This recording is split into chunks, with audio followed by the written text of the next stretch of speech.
Good morning, YouTube, and welcome again to my channel. My name is YZF. This is not Rage, and this is indeed Mumbai.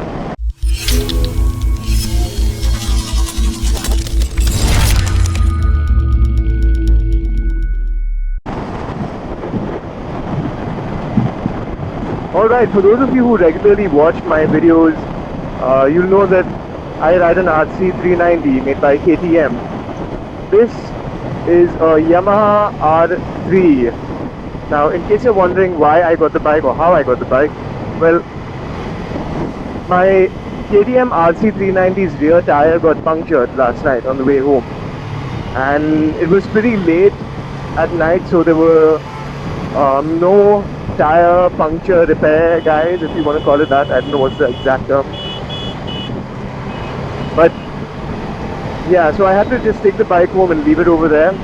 Yeah, so I called up one of my buddies and asked him if I could borrow his bike for a day, just until I get the tire sorted out on the RC 390. And he was like, yeah, go ahead, take the R3.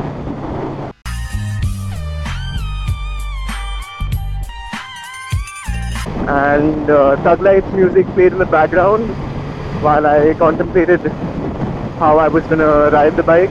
First thing you'd notice though about this bike is how premium it is, and it's built damn well. There's little to no vibrations, even higher up in the rev range. Its power delivery is very linear. It things just click into place. Like even those rear foot pegs for the pillion, they just clicked right into place, and it sounded so brilliant when it happened. The mirrors also really snapped into place and were ready to get the job done. And the overall build quality of the bike, like you wouldn't hear any rattling or anything like that when you're riding the bike. So it's well made. Since it's a twin, it sounds really nice. Oh, you have to love that sound. Now you must know that this was high up in my list of motorcycles that I wanted to buy when I was thinking of buying a new bike. It isn't as loud as the RC 390, but it gives you that feeling of refinement and power at the same time. Like, look at this.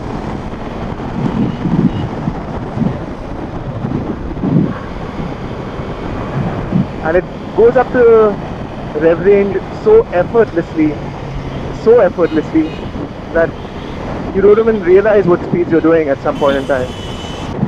One of the first few things I noticed on the motorcycle was how tiny these mirrors are, and I guess they're the same size as the R15 mirrors, although they are differently shaped. But coming from an RC 390, I think they're a lot smaller than the mirrors on the RC 390. Very comfortable. Like, it just absorbs the bump so easily. And I'm guessing that's because of the way the handlebars are set up on it. It's a bit higher, the seating position is a bit more upright than the RC 390, so everything doesn't go right through your bone. It kind of goes through your shoulder like this versus like this, having to do push-ups on the motorcycle every now and then.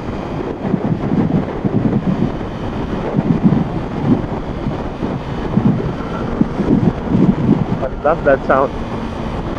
Yeah, do I regret the decision I made to buy the RC 390? Not at all. I think they're very different motorcycles, and I got what I paid for. I was happy with it.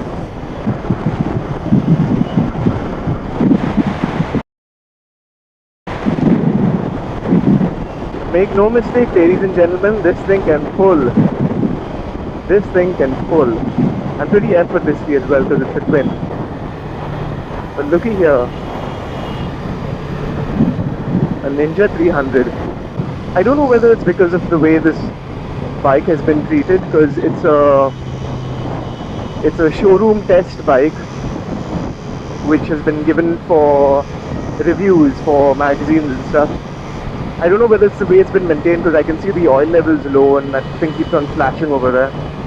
But the feedback from the front brake isn't that great. And I've seen videos from Vikas Rachamala and the Heartbroken Biker, where they both shared that the feedback from the front brake is really nice. It has a good amount of bite in it. So I'm not sure whether it's just this bike or whether it's the R3 in general, but I'm gonna go with what I've got right now, and I feel that the RC 390's braking in the front has a little more bite in comparison to this motorcycle. I'm not sure whether it's the R3 in general, but better than this motorcycle at least. Again, you're going to get a lot of people tell you that your headlight is on because, like you can see, there's no switch here for the headlight to be turned on. It's perpetually on, and the only adjustment you can make is to switch on the high beam, or switch on the high beam and low beam. I kind of like the console. I think it's simple and effective at the same time. And while the engine is starting to heat up, you don't really hear any noise coming from the radiator fan, so that's a new experience for me. What the is he doing?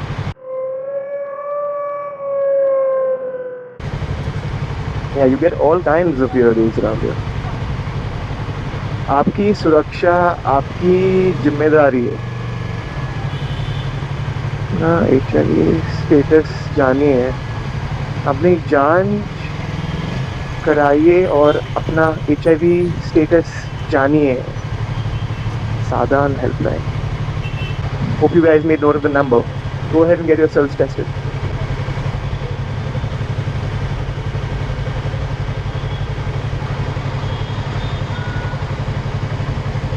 Yeah, so I'll get to ride this in darker conditions on my way home tonight.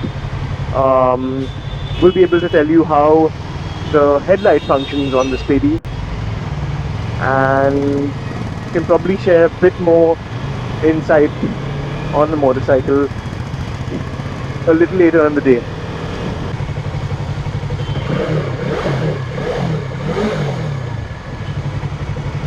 Very nice. Alright, good evening YouTube. It's now dark in Mumbai,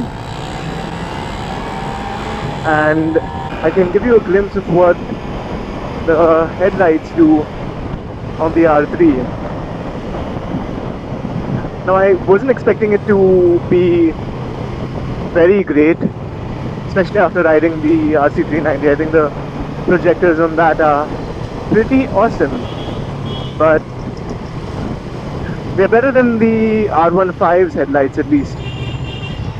So that's a step in the right direction, I guess. Man, I've said it before and I'll say it again. This engine is so smooth. So freaking smooth. Especially after you hop off RC 390, that is. And that KTM is raw power, but this is refined aggression. I think that's the best way to put it. Refined aggression. Power kicks in a bit late, but it's not like you'd feel deprived of anything in the lower RPMs either. It works pretty well. It works pretty well. Another thing worth mentioning is the seat on this motorcycle. While it is comfortable, the whole seating position and the way the tank is sculptured is so narrow that you really don't feel that you're sitting on a 300cc motorcycle or 320cc motorcycle. So it kind of takes the fear away from you. And once you pull that throttle, that bit of fear starts to sink in. Headlights are pretty decent on this. Pretty decent. I think the front reminds me a lot of the Phaser for some reason, but when you see it up close, you start to realize the differences between the two. But for me, it looks a lot like the Phaser. Love the sound though. Love the sound. Let's test out the lights here, shall we?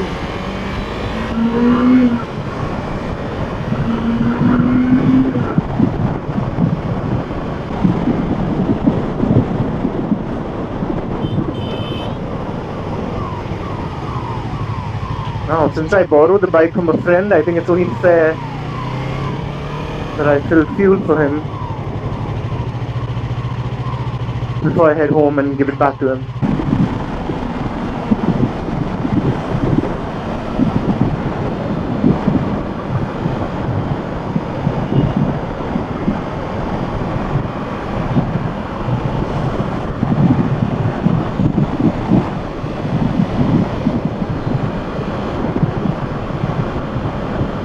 Alright, that's pretty much all I had for today's vlog.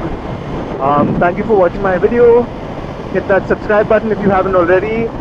Do hit that thumbs up button. And remember to ride safe. It's a freaking jungle out there. Goodbye.